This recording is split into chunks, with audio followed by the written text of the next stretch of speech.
ഏത് വേഷവും ചെയ്യും സർ. കോമഡി, വില്ലൻ, എന്തും ചെയ്യാന്നുള്ള ആത്മവിശ്വാസം എനിക്കുണ്ട്. JSKയില് മാധവ് എങ്ങനെയുണ്ട്?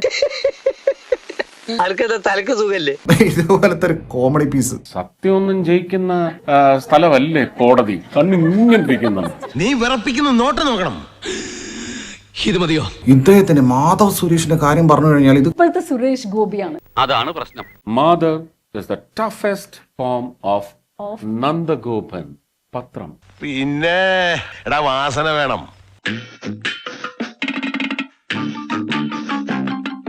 എന്തിനോട്ടോ കൊന്നിട്ട് ഒരു കലാകാരന്മാര് വളരാൻ വിടില്ലല്ലോ. അന്നേരം നമ്മളെ നാവിലേതോ ഇബിലീസ് കയറി നമ്മളെ കൊണ്ടത് പറയിപ്പിച്ചതാ.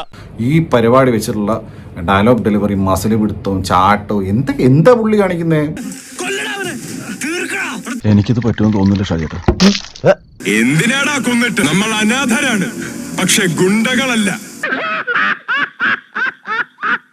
ഇയാളുടെ മകളും നമ്മളെ പോലെ തന്തയില്ലാതെ വളരാണ്. നമ്മൾ അനാഥരാണ്, പക്ഷെ ഗുണ്ടകളല്ല. ഭയങ്കരം തന്നെ. നമ്മൾ അനാഥരാണിട്ടോ, പക്ഷേ ഗുണ്ടകളല്ല. പറയുന്ന നിനക്കില്ലേലും കേൾക്കുന്ന എനിക്കില്ലടാ ഒരു ചളുപ്പ്. എടാ, ഒരു തൊഴിലിന് ഇറങ്ങുമ്പോ അതിന് അതിന്റേതായ മിടുക്ക് വേണം. എന്റെ ജീവിതം ഇങ്ങനെയൊക്കെ തന്നെ അങ്ങ് തീരും. അങ്ങനെ വരല്ലേ എന്ന് പ്രാർത്ഥിക്കാം.